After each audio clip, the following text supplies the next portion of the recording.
When I was in the police, that was the thing that I found the most challenging, was offences against women and children. Oh, you're going to get us cancelled. Well, actually, you tell me, Fee, what do you think an alpha male is? Today's guest has been on the podcast before. He's a former police officer and canine handler who transformed personal struggles with PTSD and depression into a mission to empower others. As a high-performance coach, author and founder of the Strong Life Project, he shares real-life strategies for resilience and success. Episode 126, Shaun O'Gorman. The One Moment Please podcast. Yeah. All right, Shaun, we're talking about whether or not you have to identify openly, vocally yourself as an alpha male if you are an alpha male. Perfect. What a great place to pick up from our extensive conversation off air. I know, we were talking about this, and I was like, I have to hit the record button. Shaun referred to himself as an alpha male, and I'm like, if you are an alpha male, why do you have to refer to yourself as an alpha male? Perfect. Surely it's just obvious. It is, but here's my thing that I differentiate. The reason I talk about it is because I don't think most people have the true concept of what it is. I think many people have a concept of, well, actually, you tell me, Fee, what do you think an alpha male is? I think an alpha male is someone that's a protector, a provider, emotionally available. Yeah. Perfect. I totally agree. So I actually put it this way. I go, a true alpha male is 99% of the time loving, connected, emotionally vulnerable, available, nurturing. And then 1% of the time will slit someone's throat to protect the people they love if they have to. So in the sense of, I think there is an aspect I wouldn't of... have put it so violently, Shaun, but Exactly. But I do, and I do it deliberately, right? Because that's a lot of the communities I talk to, that's police, military, whatever, very strong personalities, male and female, probably resonate to that sort of thinking. But I go, the reason that I often will refer to myself as an alpha male, particularly if it's in relation to relationships or other things, is for exactly that point, because it brings up the conversation to go, what is that? And you obviously, you're an emotionally intelligent person. You write down this personal development rabbit hole with your podcast, or you wouldn't be doing this. I think most people's perception, particularly in today's society, would consider an alpha male as all of the angry parts and not the loving, nurturing, vulnerable parts. See, I would say that the angry parts is toxic. I think that's Totally. when the whole toxic masculinity Couldn't agree more. comes into it. I think if you take out the angry parts, then you've got a positive, strong masculine Absolutely. influence, which, believe it or not, ladies, the world doesn't need. And that's the hard part, right? Because I think there is so much of that toxic masculinity talk that's been around for a few years and different things. And look, I was a cop for 13 years a long time ago. I've seen some epically horrible toxic men and women. And there is no doubt in my mind that men's toxicity is more apparently violent and destructive. Women's can be more subversive. Well, that's how the bullying is as well, though. Women, naturally, it's rumor mongering, it's verbal and ostracization and rumor mongering, whereas the men, it's more violent. And that's proven in Totally. psychology. And yeah. Yeah. And it comes back to very basic evolutionary biology, right? We're 98.8% the same DNA as chimpanzees. Yeah. Go back to us as cavemen and women. Yeah. Men have the strength or the, violence or whatever to hunt and whatever. Women don't generally have the same physical strength or ability to dominate that men do in a physical sense. So women had to adapt that emotional ability to influence and or manipulate to protect themselves and get what they needed. Like it's an adaptation. I So do. I do want to be careful here that I'm not Totally. interested in submissive female roles, No. dynamics. I'm interested in cerebral, equal opportunity situations and stuff like that. I don't want to be punching anybody in the face or lifting 300 kilos, I'm not interested in that. But I want the opportunity for the same jobs. Don't alter the standard though. Totally. And this, when I look at the women in my life, Rach, my ex-partner who I was with 11 years, we're great friends. Another friend of mine, 3 women that I've actually caught up in the last week who are all friends of mine who are in their probably 40s, all very, very competent, strong, amazing, feminine women. Because to me, it's you're right, like there can be the absolute perception that it's the um, have a strong man, fall in under, let him provide, blah, blah, blah. And I think there is the easiest way to describe it, I think it's like that king and queen energy, right? Mm. That in a good partnership or a good relationship, the man and the woman absolutely support each other and bring out the best in each other. But I think when we are trying to societally for quite a while, trying to make us quite homogenized and very similar, I think in a lot of ways there's been a lot of people, or there's been a number of people trying to make men and women more similar. And Oh, I you're going to think get us cancelled, Sean. possibly. And I go, and even that's funny for you, right? Because I go, even that sort of How thing is this seems to coming? Yeah, be yeah, yeah. because It's it's starting to diversing change, now. right? Yeah, And I actually think it's starting to change a bit where people are starting to go, yeah. oh, look at what happened in the US election, obviously. We don't want to open that can of worms. Look at Let's not. We'll get just like mentioning globally. the name of who won. Oh, We'll it's funny, isn't it? get this suppressed. So funny. Yeah. But I look and think we're probably getting back to a point. Well, for me and the people I talk to, and I'm in my own echo chamber like we all are, it's actually just a bit more personal responsibility and a bit more of who do you want to be as a human? And for me at 55 almost, I've never been more comfortable in who I am. And I've also never been more curious as to how I can be better. And I think that's all just part of being a really good human. And whether you call that alpha masculinity, whether you call it whatever you call it, and you don't have to be a tough guy who lifts weights and fights or that's not what it is. That's It's more the toxic. essence of the person. Mm. I'm not saying lifting weights is toxic. I'm saying the Oh, no. fighting's, yeah, Yeah. random nonsense fighting Oh, is. totally. Yeah. Yeah. As a woman, and I probably appreciate it now as I'm getting older, more than what I did in my early 20s. In my early 20s, I don't need help with that. I'll carry the heavy thing or whatever. I was probably a lot fitter as well. But I appreciate the offer of assistance and the assistance more as I'm getting older, and that the differences between the sexes. How hard is it to be a modern male these days, Sean? Yeah. I want to touch on something you said first. I think you're probably more open to the help because you're more comfortable in who you are also. So in the sense of there's probably an element of you going, I well, certainly for me as a younger man, I had to prove a lot more things than I do now. Mm, So mm, look, yeah, I think it's hard being anyone, actually, to be really yeah, blunt. It doesn't matter who you are, it's hard. If you're doing it well, it's difficult. If you're doing life well, there should be challenge because you should be pushing yourself to be challenged. I think, put it this way, for me at 55, I don't find it challenging to be a man at all because I know myself well enough. I've done 20 years of pretty intense personal development to just know who I am as a human. I'm happy with the man I am. I'm proud of the man I am. I also understand that there will be a whole lot more evolution as my life goes on. I understand I make mistakes, but I also know that anything I do these days is done from as conscious a point of view as possible when dealing with insecurity, emotion, whatever it is. And I'm also very willing to be retrospective and look at how I made mistakes. I'm not trying to win arguments. I'm not trying to prove points. Every conversation I have with my clients, every conversation I have just in general, podcasts I listen to, I'm looking to try and learn more and be better. But not because I'm obsessive about it, but I have peace and I want more peace. I want deeper, more amazing relationships. So we were talking off before we recorded about, I had a amazing 12-month relationship with someone a fair bit younger than me, and it taught me freaking awesome things. And in the last 4 weeks since I separated from this person, and we knew it wasn't going to be long term very early on because she wanted to have children, I didn't want more children because of age and a number of other things. Then the 4 weeks out of it, I've just used that to go, how can like I've listened to podcasts and different books and research things around relationships, how to grieve that. I've never done that before because I wasn't the sort of guy that was like, oh, I should really listen to a relationship podcast and work out how I can be more effective because it just wasn't a priority. I had a lot of other things I was doing. But I think it's the older I get, the easier it is to be who I want to be. mm, And I love being a strong, loving, open man.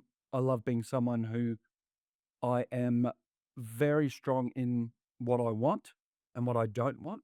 But I'm also very open to have my mind changed on particular things. And I think if you're a young man in your 20s these days, I think it is challenging because there's a lot of mixed messages. And I think one of the fundamental problems we have as a society now, and probably have had for quite some time, is men my age, if you look at it in that tribal sense, it sounds very wanky, really, but guys my age should be passing on wisdom and experience and lessons to guys in their 20s and 30s. But it doesn't happen often because I think most people, but most men my age are reasonably ineffective in their lives in some respect. Whether they just haven't dealt with the emotional impacts of things, whether they're self-medicating, whether they're doing whatever. So then I look and think it's potentially harder now than ever because when I look when I was younger, I had some reasonably good, strong role models of men that were older than me, even though their emotional intelligence and connection probably wasn't as deep, it wasn't as much a thing that was spoken about. But I think a lot of people, like when you said before, you'll get us cancelled. I think that's in the back of the mind of most men. Should I open the door? Should I do this thing? Should I not do that thing? And I do it all the time. Like I'll open the door for women. I'll ask, like if I see someone carrying groceries, I'll go, hey, would you like a ham with that? As I walk past women, if I'm out walking my dog or, I was walking yesterday, I did a 5K vest walk around Bulimba near where I live, and I had a weight vest on. And so I'm probably I'm 6'2" and 95 kilos and probably a reasonably intimidating looking person. But as I walk, if I'm walking along and I look up and there's someone looking at me, particularly women, I'll say, oh, good morning, how are you? And they go, oh, and you can see there's almost a shock on their face because people don't talk to each other. But I'm also like, just No, in it's not. case, It's not a because you're talking to each other. It's because they're assessing you in terms of your threat level. totally. And that's why I go, oh, good morning, how are you? Because I go, that's going to immediately, hopefully, make them feel a lot more comfortable. If I walk past them silently with my sunnies and baseball cap and weight vest on, they're probably going to go, oh, fuck, he's really violent and potentially dangerous to me. Maybe. So I think all this stuff is very individual, but it's as hard as you believe it is. Yeah, for me, accepting the help when I was younger, it was more of I felt that it was more of a sign of weakness that now I'm like, my back's sore, you can carry the heavy stuff, like Totally. it's fine. Yeah. Use your muscles. Yeah. I'm fine with that. Yeah. Yeah. Yeah. But it is interesting. I will judge a guy if he doesn't open the door and let me walk through first. I used to have a boss that used to do it. We used to have, it was a sales role, and he used to literally barge past me into the door. And it was often older clients that we were going in and seeing, was when I was in real estate. And I said to him one day, do you realize that you lose the client before you've even, like, these are 7-year-old, 100%. different Yeah. generation. And he stopped doing it. But I was like, you need to adjust, compared to who you're seeing from a sales point of view. But also, I just felt that it was rude. And So I and told I him. think it is, right? And I go, and everybody has their own, if we were in a different part of the world, that would be absolutely appropriate depending on their societal culture. Yeah. But I think, for me, I will always stop and let a woman go first. And even, if I'm walking up to a door and there's two guys, I'll often stop to let the guy go first. Like it's also just, I think, a little bit of common decency and courtesy. But I think absolutely as a guy, I think men should there should just be that natural respect for women and kids in my mind. And that was and it shouldn't be something that's even needed to be said. But when I was in the police, that was the thing that I found the most challenging was offences against women and children was something that just really tipped me over the edge sometimes. Where, if two guys hurt each other, I'm like, you morons. Like, and if one of them, was particularly violent to the other one and, it wasn't warranted or they both hadn't engaged, then obviously, yeah, there needs to be consequence. But there is just a fundamental difference that men are capable of more violence than women. And Well, violence isn't the only metric. it's a physical, Totally. yeah, Yeah. difference, yeah. But that's like going my Belgian Malinois that's Oh my 30 God, your kilos. fur missile. I was going to ask you about your Yeah. training with your fur missile. So, Yeah. like she's 2.5, 30 kilos, a savage, her dad's an SAS dog. Like if she's going to fight a 5-kilo cavoodle, then she'll kill it. Yeah. That's, there are just realities of size and capability. So I think we need to be able to adapt that. Something I do consciously often is I was at a cafe this morning and there's no tables or anything because this cyclone's coming, and I was just standing there waiting for my coffee, and there was a little girl with her mum, and they were sort of sitting on this bench not far from me. And I was just standing there. I was listening to a podcast, just sort of standing looking around. And I saw the little girl sort of look at me a couple of times. And I said, "G'day, sweetheart." And I waved to her. I said, "Hey, hello." And she sort of smiled and ducked her head into her mum. And her mum sort of smiled and nodded, like, thanks. Because I go, even little things like that, when I think men get very concerned, and I still do. Like if you walking down the street waving to a heap of 3-year-old kids, then people are going to think you're weird. And because there's a Weird's not the certain term that I exactly think of, right. but if we say the real Yeah, term, it'll get get and suppressed. and that's the thing, Fee, that I Mm. go, isn't it sad that because of the abhorrent behavior of an extremely small number of people, it changes our whole behavior to be more connected? Mm. And it's something more recently, like in the last probably 10 years, but I've been very mindful of going, I don't want to let the fear of potential um, negative assessment or negative opinion of me stop my behavior So you're if I dropping feel the fear of judgment. trying to. So, Okay, so how do you actively, because that's a big one for me, fear of judgment. So how do you actively not care about that? sure. So I do care about it. What I do is because I think it's impossible to get rid of that because it's No, again, it's don't tell me that. well, it's part of our evolutionary biology, right? You go, What, to this be is my like fear of judgment? totally. Because go back, this is my backyard bro science hypothesis. Oh, yeah, yeah. Go back to being in a Not a medical cave, professional. not a medical professional. Yeah. Um, go back to when we're living as cavemen and cavewomen, or tribally as monkeys. If you were rejected by your tribe, you died. So that Yes. is then extremely strong through, and I've looked like there's heaps of research and things into this. That's very strong in their evolutionary biology, so subconsciously to go, if I am judged badly, I'll be rejected. So we think we're worried about getting our feelings hurt, and that's the conscious part. The deeply ingrained in our, millions of years of evolution is I'll be rejected and die. That's why people are so worried about public speaking, because it's such um, a representation of potential ridicule on a large scale of your tribe, in inverted commas, or community, depending on where you are. I used to very much get that doing these interviews. Now I'm really peaceful with it. When I do keynotes, I still get an element of nerves, but it's not the fear. Oh, it's probably fear of judgment, but it's more the feeling of responsibility that I want to have the best impact I can have for the people when I do keynotes or workshops or whatever. And I think to lose that would be pretty sad because then it doesn't mean enough to you.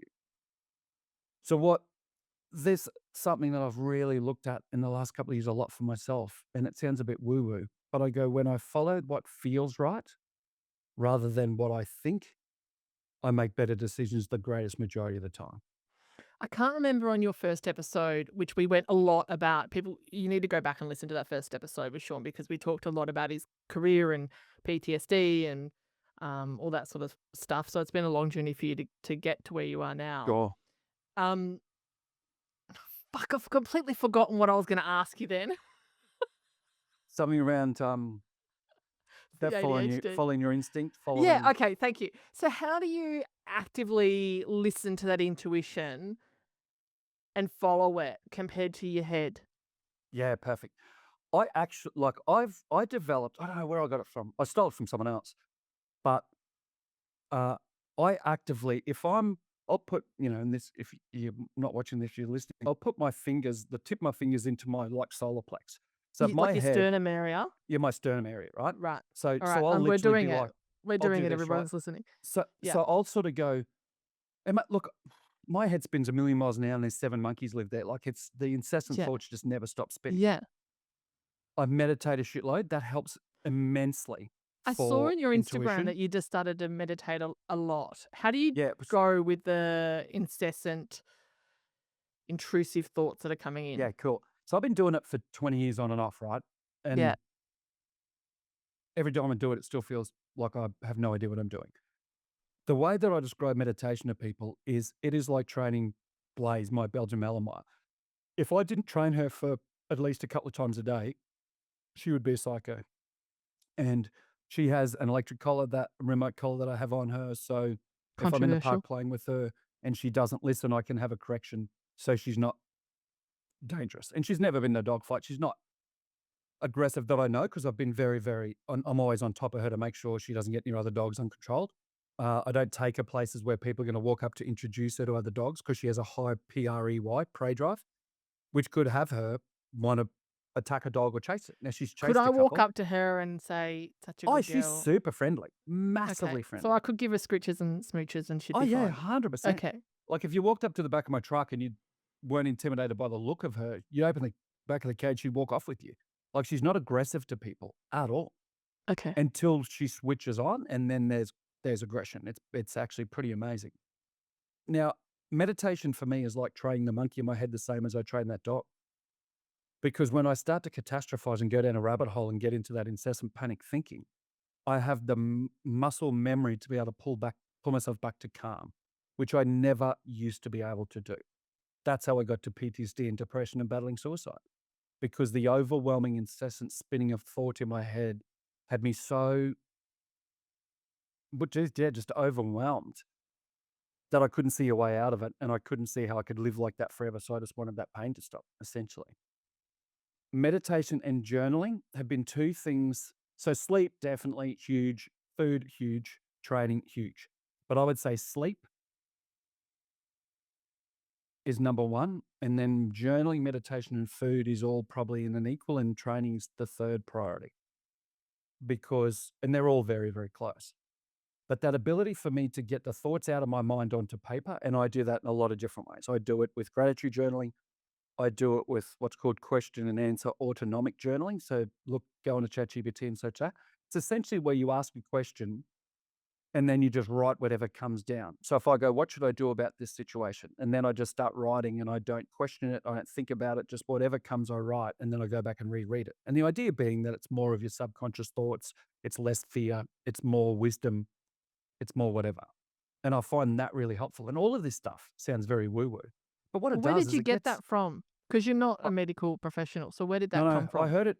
I had originally heard the concept there's a book called Conversations with God by a guy called Neil Donald Walsh that I read freaking 15 or 20 years ago, probably 20 years ago. And that was the preface of the book. This guy was writing questions to God and God was answering him, was what his belief was. And then when I sort of did a research, I go, oh, this could be really good, because I know when I can get out of my head and Mm. get out of the fear and the stress, I have really good wisdom and knowledge for myself, like we all do. I know what I should do. But it's turning your head off and being able to listen to your heart, intuition, whatever you want to call it. So that's an active way that you turn that fear and stress off. 100%. And I still do it. Like I still have it. And then I will meditate, like I do guided meditation, Insight Time as an app. I use that. I bought a thing called a Muse headband, MUSE. Rachel and I bought them a few years ago. And it actually measures your brainwaves and how effective your meditation is. So I gamify it, because that's something. Then same reason I wear an Aura ring or a Whoop band, same thing. I wear an Aura ring that tracks my sleep, so that I'm in if I get terrible sleep today, and yes, I got great sleep, I'm like, shit, I got to go better, so I get it back.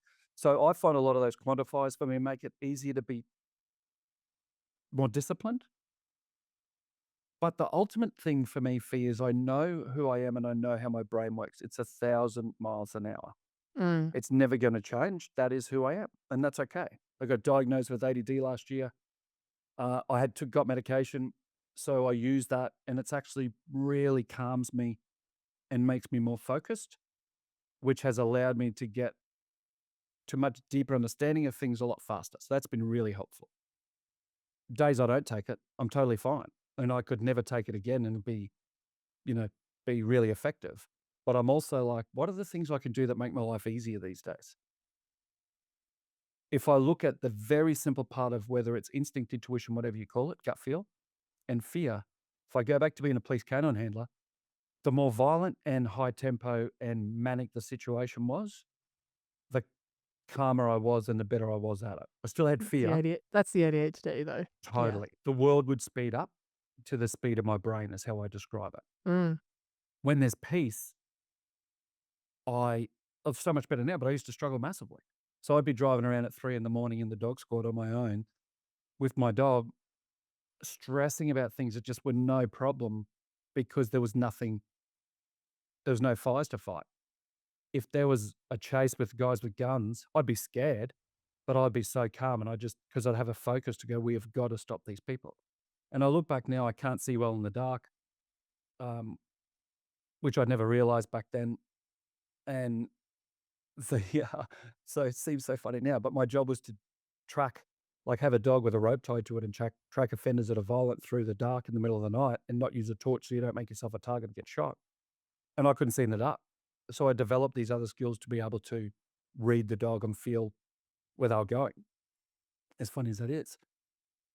And I go, the more that I now really hone into that gut feel, intuition, get out of the fear and just trust myself, that I'm so much happier. And for the listeners, it's simple. Think of the last time something happened. You're like, I really should do X. I really don't trust this person. You meet someone, you're like, I'm not sure. You have this gut feel, you go against it, then you look back later and go, I fucking knew I should have followed that. So how That's do what it you? is. So okay. So I often, and I think this just comes back to our conversation between the difference between men and women, right? My husband's, in terms of stature, he's tall and he's a strong man. So his threat assessment is different to my threat assessment as a woman, right? Then I also have, I do strongly believe that I undiagnosed ADHD, which means Sure. I can read people as well. And then I've got the female intuition. I'll meet somebody and say, don't get a good feeling about them. He'll talk me into trusting them and not listening to that gut because his threat assessment is different to mine. And then I'm always like, I knew it. I should have listened to, whatever. How do you combat people that are close in your life that are telling you, and he does it, he's not meaning, I'm not saying this in terms of to rag No, on no, him I or know to what be you mean. nasty or Yeah, no, anything not like at all. that, No, but in terms it's of just different perspective. Yeah. a different perspective and listening, standing your ground when you want to listen to your gut compared to other people not having that same threat assessment or intuition about somebody. Yeah. I would reframe that a little bit. I don't think I think the threat assessment, men and women, is different, definitely. Mm. Um, I wouldn't necessarily think it's his threat assessment that's different. What I would say is you are far more intuitive. And I Mm. believe women are definitely by nature, probably because they have to be because of threat assessment, right? So it Yes, all sounds exactly. mixed in. Yeah. But I wouldn't even say it's his threat assessment. I think it's just his intuition isn't as finely honed because he hasn't had to be concerned walking through a car park at night or whatever those things are that women naturally do need to Mm. have their intuition and instinct more strongly tuned. I think also women have a more highly tuned sense of emotion and feeling for people because primary roles back again thousands of years ago was men were protectors and hunters and women were nurturers. So you naturally had to be more emotionally tapped in. So I think that's another thing. I had a great piece of advice today on a podcast, and a woman who's an like CIA interrogator or something, she was like, and she's amazing. She was like, Is it that Evie chick? yeah. Yeah, Evie Pomparis Pomporis. or Yeah, Pompar. Yes. yeah. Okay. Yeah, Yeah. I've only just started listening to it. She's epic. I She's love it. amazing. Yeah. Yeah. I'm probably only 30 minutes in. I was like, wow, this is awesome. She's done some really early episodes on podcasts as well. Okay. And so go back and have a listen to, because I don't think she's talking about her September 11 experience and stuff so much Oh, now. okay, Yeah. cool. Yeah, thank Yeah. you. I'll do that. Yeah. So, yeah, someone put me onto her on the Diary of CEO podcast, the one I'm listening to. Yeah. But she said something today, and the interviewer was saying, look, how do you, and she was talking about instinct, intuition, follow your gut. And this person was like, how do you combat exactly what you're saying? Getting too much advice, blah, blah, blah. And she said, stop telling people what you're doing. Just trust your own instinct. And the bigger the thing, talk to less people. Now, it's counterintuitive because if we have a big decision, most of us go and talk to 100 people to get different perspectives, but it's confusing. So if I look at you and your husband, then I go, anybody can have great intuition. You've got to tune it. Meditation's a big part of that because it's keeping your mind quieter. I had the advantage of policing and, a whole lot of, when I was a kid, my dad had a pretty bad temper or whatever. So I was always very sort of tuned into where he was at. I think that's part of it. Um, I think being very ADHD is part of it. But the partner that I recently split up with, um, there was a circumstance in their life, and I won't give detail, but there was a circumstance in their life. They had a person come into their life in a professional sense, and they said, "Oh, this person." I said, "Oh, how was that thing with this person?" "Oh, it was amazing. They're great, blah blah." And there was one thing. I said, "Oh, there was one minor hurdle," and they told me. I said, "Oh, okay." And they said, "What?" I said, "Just watch that person." I said, "That really doesn't fit." I said, "My gut." I said, "That doesn't sit well with me." "Oh, no, I don't think so." I said, "Okay, cool." And then a couple of things happened. Invariably, this person was a very, very problematic person. And later on, um, my partner was like, "How do you know this?" I go, "I don't know, but what I do know is I've spent so much time dulling the fear monkey brain response, learning why that works and doesn't work, learning how effective following your heart or your gut or that intuition, instinct, whatever you call it is." And when I look back at my life, the best decisions were made on intuition and instinct, and the worst ones were when I ignored it. So I listened to that more than anything. And that was something, as we spoke, and I said she was a lot younger than me. That was something I said, "Babe, that's something I really would love you to work hard on, because as you go into meeting, other partners that you want to get married and have kids with or whatever, you want to have." And she's in her mid-30s, so there's some biological clocks ticking and things going off for sure. I'm like, you don't want to listen to your head. You want to follow your heart, because your head will trick you and you might end up in a bad place. Your heart never does. Your intuition doesn't. Can I go one But step it's very further? hard. Of Can course. I go one step further It's on your that? podcast. You do whatever you want. Feel free to shut me down. I'm open to guests. Not at all. But I was listening to a conversation. It was probably a podcast between a couple of ladies, and they were talking about. I'm not a parent, right? So, but they were talking about trusting your gut and as kids, and how intuitive kids are. And they were talking about boundaries with your bodies and stuff in terms of children, and the insignificant comment that we say to children when you go to say goodbye to someone and they say, "Can I have a cuddle?" or "Can I have a hug?" and the kid goes, "No." And then the parent or someone goes, "Oh, don't be mean," or "Don't make them feel bad, like go give them 100%. a cuddle." Yeah. It's I mean, that may mean be insignificant, but it's then teaching that child that their opinion, that their intuition, that whatever isn't valid, right? And I think from a society point of view, we do subconsciously condition because we don't want to be rude.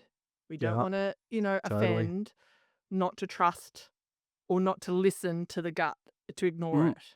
mm. And isn't that there's something that the majority of women that get murdered is because they don't want to all find themselves in awkward situations? I mean, if they're murdered, you're never Absolutely. going to know. But if in terms of awkward situations, it's because they haven't wanted to offend Yeah. the person. But Never there's wanted to be also the rude. other line of you don't want to offend because you don't want the other person, if it's a man, to escalate because there is a physical difference between the size. But Sure. it's like trusting that gut, And it's the the deep, gut. yeah. Yeah. Like my partner I'm talking about, we had this chat a few times, and part of her work, she would do like, would go to a lot of like events, work events. And it was funny, like there was a circumstance early on. She was talking about a particular guy, and I was like, "Hey," I said, "I don't know what it is. My gut's not great on that guy." And then turns out that it was spot on. Um, and he was being all friendly. Uh, then wasn't inappropriate in a sense, but it was certainly was testing that boundary in some way. And then it was funny. A few months later, she went to another um, event and said, "Oh wow," she goes, "I've learned so much from you." She goes, "It was amazing actually. I saw these two guys," and she's a very attractive woman. Because "I saw these two guys and they were looking at me, and I just had this really bad gut feeling." And she goes, they said, "Hey," and she goes, "I said hi," and I walked straight past them. She goes, "Me before, I wouldn't have wanted to be rude, so I would have engaged with them even though I wouldn't have trust that gut." I said, "That's absolutely brilliant. Always trust that." Because it is definitely that, with that, this sounds very extreme, but it's the old, like, the cliched child sex offender that pulls up at the school with the puppies in the van, and goes, "Hey kids, come and see these puppies in the van." It's that. It's the people who are not going to be great people And if we're looking at men with women, the men that aren't going to be great men, they're not outwardly obvious about their predatory behavior because obviously that precludes them from getting to the result they want. And whether that's emotionally, relationship wise, whatever. And I was talking to my now ex-partner just after we split up, and she was sort of saying to me, "Hey, I'm going to go back and do salsa dance." She used to do salsa dancing years ago, and I said, "Oh, okay." I said, "Hey, and there was other things." She goes, "I'm going to start doing this again and that again." I go, "That's all awesome. Don't do salsa." Why? I go, "My gut just screams, don't do it." She goes, "Why?" I go, "If I try to rationally put it together, I go, the majority of guys that are probably there, if they're there single, think it's a good place to pick up women, and that might be fine. But I said there would also be an element of men, and I said the difficulty for her and for a lot of people is having never been in a world where you understand that there are truly bad people. Most people don't really understand that experientially because they've never been in that scenario. Yeah. I go, if I was a guy that was looking for a place to meet women that might have their defenses down or might be like exactly where you're at, like back trying to like have hobby, like whatever might be the thing, that would be a really good place that takes away that personal space, and it's quite essential. Dancing, not that I've ever done it, and I go, I would just have my radar on in that environment. Says, no, I don't think so. Blah blah blah. And there was a circumstance I knew of with her about something. I said, didn't you meet that guy at one of those things? She goes, oh yeah. And I go, so hey, this isn't jealousy. I said, I actually care about you deeply, and we always knew that, we knew we were going to end. It was going to be a 12-hour thing. I said, but I'm just really cautious. Like, I'm really conscious and I'm concerned that because you're such a beautiful person and you think most people are really good people, and they are, that you're not going to watch that gut. And it was challenging for me since we split because we're having no contact to make it easier for both of us. But particularly for her, she was like, I think I need no contact. I go, yeah, cool. I would desperately like to help her, but it's her journey. But what I hope I've taught her is go follow that gut. And whether that's women in that circumstance with men, because there are some I think the majority of men are good people. I think the majority of women are good people. I've got as many stories of men who have been tricked or manipulated into relationships with very controlling, difficult women as I do difficult men that have tricked women. Like, I don't think it's a gender specific thing. There's different expressions. But we all know when we look back at friendships, work circumstances, relationship, whatever, the things that went bad, I would say most people can look back and go, I fucking knew I shouldn't have done that, but I didn't listen. Do you agree? Yes, I agree. But you have to make your own Go. mistakes to learn from it, don't you? Which is unfortunate. Yeah. And well, and this is where I go, do you actually? Because I think, yes, most of us do. However, and I'm being very facetious when I say this, the reason that the majority of us don't put a toaster in our bathtub is because someone did that once and now everybody knows that's a bad thing to do. And whatever other things might be like that, right? So whatever extremely dangerous things are, you go, oh, I don't walk out with my umbrella up in the middle of a thunderstorm because I know that could be conductor of lightning. Or I don't stand in the backyard with a golf club in the air because I might get struck by lightning. So I think, yes, we do have to learn our own lessons, but surely there is an opportunity, and I try very much in my life these days to focus on how can I proactively learn the lesson as early as I possibly can with minimal damage to my life. So what I mean by that is if I meet someone that's, I'm trying to think the last time I met someone, yeah, I'm thinking of a particular circumstance. I met a person, it was nothing like, it was a guy, wasn't going to be anything particularly destructive if I was engaged with this person or not. But I met this person and I was like, yeah, no, not my person, not my sort of person. And then I just sort of, they said, oh, we should catch up. I go, hey, I'm pretty busy, probably won't have time. And I just sort of shut it down. And there was no real reason other than gut feel. And then as time went on, a few things happened with other people. It's like, oh, wow, I'm so glad I followed that. So it can be really simple stuff, even just not inviting people into your life as friends that are, that take more than they give or whatever, like simple stuff. But these days, to me, like I've learnt a lot of lessons the fucking hardest way possible. And now I look and think, how can I learn them the easier way? The example of that partner of mine is, I think, a great one where I go, oh, like I said to you beforehand, we decide like she was a woman who wanted children, and I'm someone who I love my daughters to death, but at my age, I don't want more children. So I learned the lesson of going, if I had children, it would be to keep her happy so I could stay with her. If she didn't have children, it would be to keep me happy so she could stay with me. Probably both of those scenarios would end up with us in some significant challenge later on because one or the other had compromised what they really wanted. There would be a level of resentment. So that's learning the lesson proactively. That's looking at practically what's happening because the easiest thing to do from an emotional perspective was go, this is the person I felt the most connected to, the most loved by, had this amazing uh, relationship with. Everything in it was fantastic, was amazing.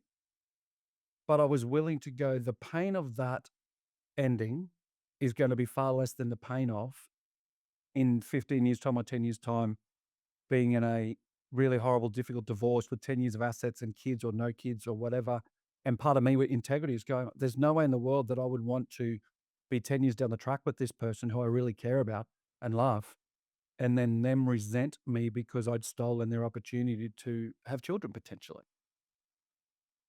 So it's pretty it's pretty intense, but I don't know. Like we do have to make mistakes to learn lessons, but how bad do they need to be? How much is it though? Because there's a risk of, okay, use your head in some situations and not your heart, right?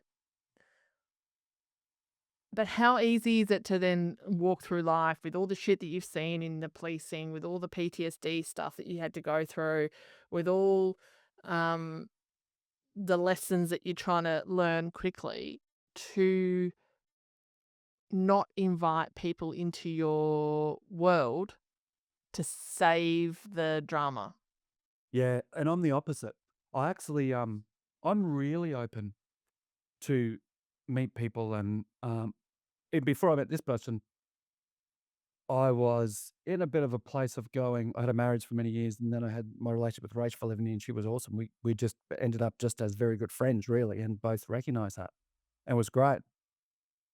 But I was like, I don't think I wasn't negative. I probably was negative on relationships actually, but I was more like, I don't see many people who are really happy in relationships. And I go, I really love my own company. So the chance of me being in a really long term relationship with someone probably isn't high because I'm a pretty full on character. I'm a million miles an hour. I want to keep learning to find someone similar. Might be unlikely. Then I meet this person for a year and it changes my whole perspective. I go, "Oh my God, I absolutely want to meet a beautiful, amazing woman who I can be connected to and live the rest of my life with if that's possible." My caveat being only if I'm really happy. Now that's not every minute because you're going to have challenge and difficulty, of course, but in something that brings me far more joy than it brings me stress, then I would love that. So I'm not defensive at all with people or how I meet people or who I talk to. I'm like, for me personally, I would never do the internet dating thing. It's just, but that's an age thing or whatever. I just think that sounds like hard work. I'm in no rush to meet someone, so I have a real advantage of that. And I'm like, the right person comes along, fantastic. And I've got so many amazing friends who I've met over the last 5 years, 10 years. Like I'm constantly meeting new people who become really important in my life that I'm open to having amazing people in my life and I want that. But I'm very mindful of if my gut tells me someone's not a spectacular person, that I don't shut that down. I just park that and go, okay. But I'm just aware then of how I look at their behavior through that filter. Instead of going, no, no, no, they're great. Because I used to do that all the time. Because I'm like all or nothing person, right? Sure. So how do you not shut it down and park it? How do you not shut what down? The openness? The openness, to me, I'm like, oh, if I got it, I'm just not going to contact that person. Like, I just don't want them in my life. How do you then? You're saying that you leave that door open, but you just don't actively invite them in. I tell you, this is my analogy. This might help. Anybody in my life, I go, there's no permanent positions in my life. So I know it sounds so callous when you said that. You said that I on know our that. last episode. I was like, Yeah. Holy shit, that's like a really comes across as a really callous, like, I get it, but it Totally. comes across as really callous. But I'll tell you why, it comes across callous if you're people pleaser, and I am absolutely that person. But Oh, what well, I I must mean be a is, people pleaser then. yeah, I don't cut people out of my life. But what the way I describe it now is it's like if I am the jetty of my life, as silly as that sounds, and all the boats are tied to it are the people in my life. I go, then I undo all the ropes, and the tide will take the ones out that aren't meant to be there, and the ones that are meant to be there will stay. So what I'm not desperately trying to hold anyone in my life anymore. So I don't desperately try and hold friendships. I don't desperately try and hold relationships. I don't try and hold anything, clients, um, family members, whatever, because things will go through different phases. Like there'll be people that I spend shitloads of time with, and then I might not talk to them for a year and a half. And that's now that doesn't mean they're out of my life. It just means we're not in contact, and that's cool. What so that I've got more people close to me now than I've ever had in my life. But what I mean more so is I will assess the relationships in my life, and I hope the people that have me in their life are the same. If I am an arsehole and I treat people poorly, then I would want them to shut the door on that relationship with me for them. Now, that certainly isn't something that happens often and well, happens very rarely, if ever, because I'm very conscious of the person I'm trying to be for other people. But I have also had experience when I was a much younger guy and I was more worried what people thought and I was more insecure, where I desperately just wanted people around me because I was so worried about being alone. And I think that's a trap for people. I think a lot of people would much rather have mediocre to not great people around them than be on their own. I don't think there's a lot of people that are super comfortable in their own space. That's where the problem is. How have you found the people that aligns more in terms of where you are in life? Because I find that harder. Like, okay, there's a Mm. business situation and so forth. Okay, but there's networking and whatnot. But to find true friendships that align with where you are in life as you get older, it's harder. So how do you find that you're finding these people? I'm just open to it. And I'm not a big, like, I don't go to networking events. I'm not a, like I said, I'm not going to go on dating apps. I'm not probably, like, well, I never have, so I don't know why I would now. I'm not going to go and join particular social groups to meet new people. I just sort of um, am open to meet people where I meet them. And a guy who's a really good mate of mine now, who's a fair bit younger than I am, ex two commando guy. I met him 2 or 3 years ago through a mutual mate at a police race day, mental health race day, for to raise money for police legacy. And another mate of mine brought this guy along. He goes, mate, you guys will get on great. And it's Tom who I went to the States with, and we were talking today. Great dude, like love him to death. He's like a brother to me. Now, when I met him, I was like, yeah, this dude's one of my people. Um, if I look at, just trying to think who, a woman that I knew 20 years ago, probably, who actually went out with a friend of mine for a short period of time. I'm bumped into her in the street maybe 3 years ago. I was at a takeaway shop and she walked past. She was like, Sean. I was like, oh, hey. And I couldn't even remember her name. And then she goes, oh, told me her name. I said, oh, hey, go. She goes, yeah, good.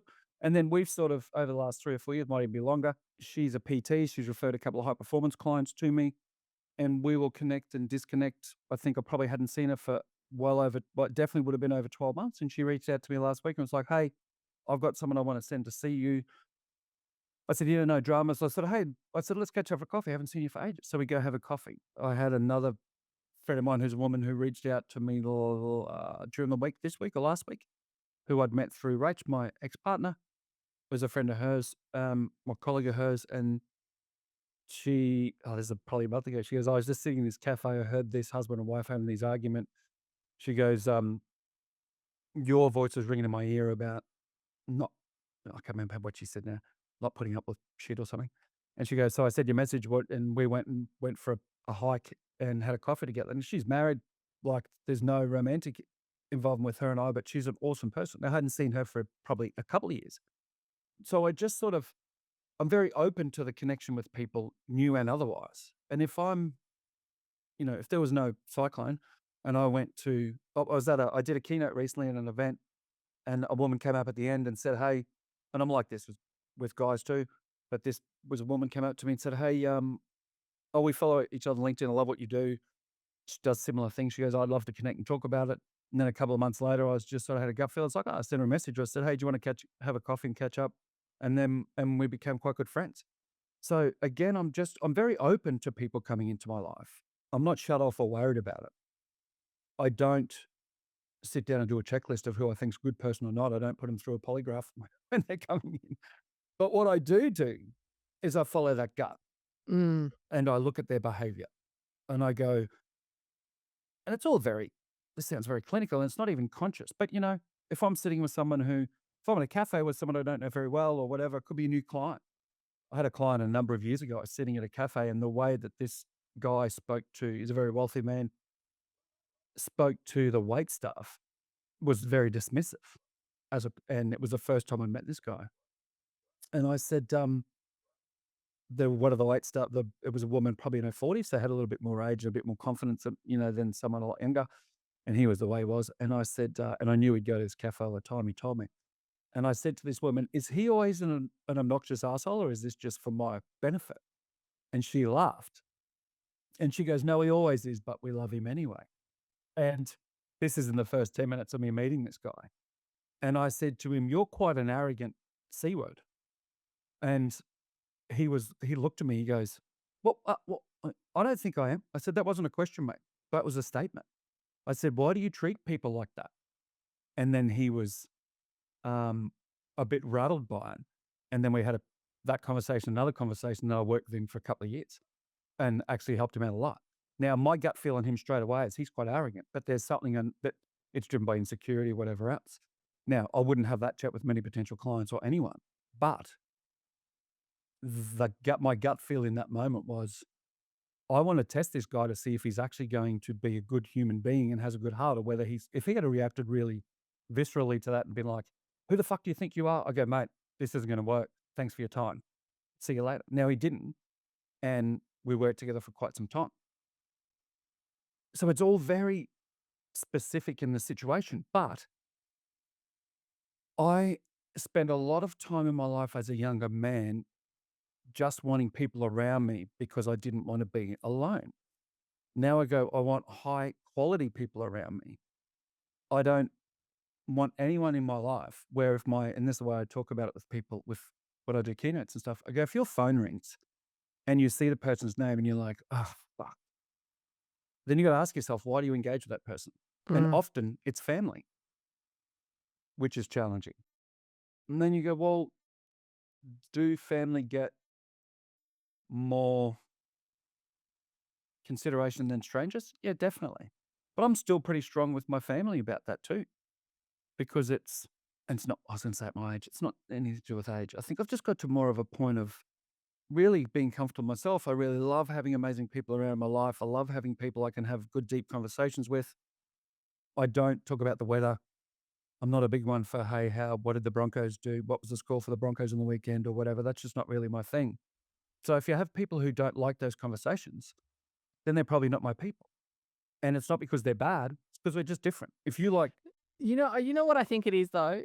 I think it's the ADHD. Like we hate, and I'm saying this, I have not been diagnosed, but general chit chat drives me to distraction. I find that so exhausting. But you tell me like a full on story that's real, and I will sit there and engage with you for hours. If it's a real conversation. But it's like the weather, like I can't, no. yeah, and I think, yeah, ADHD might be part of it. I've never considered it in that way, but I tell you what I have considered it in for me is it's very much, I want to engage with people. Like I want to be connected to people. Yeah. And there's no connection if you're talking about bullshit. Like, oh, the weather, or did you see, whatever. And look, I'll still, I'll be at the supermarket and there'll be someone standing in line next to me or whatever.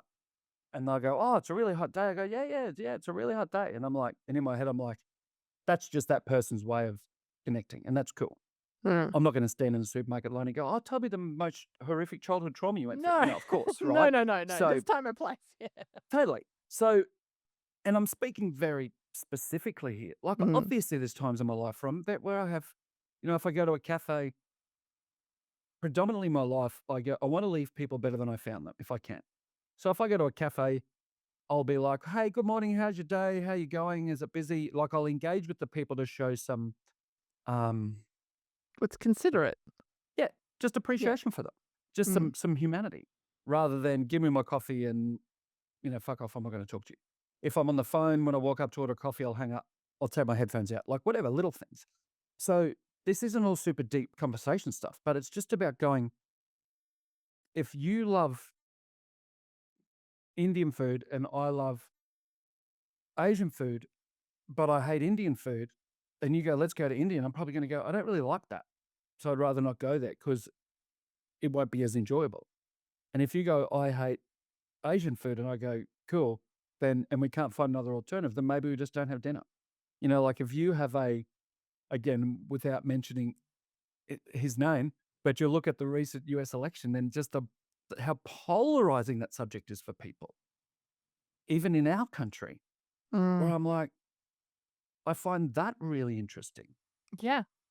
I'm like, We've let's talk become, about why. well, we've become very tribal, Yeah. right? Yeah. I don't mean talk about it why now, because that would get us Totally. Yeah. But with him, Yeah. and I go, so if you have differing political opinions to me, if you have differing opinions on whatever, I'm so open to have that Yeah. conversation. Yeah. But I'm also very willing to be strong in my opinion and go, no, I totally disagree. And I've had this situation with someone recently with a conversation about a particular thing. And I'm not trying to be secretive. There's just no point with the detail. And I said to this Mm. person who I've known for a while, I was like, I could not disagree with you more about some advice they were giving someone that I know. And I said, you are totally giving that person the wrong advice.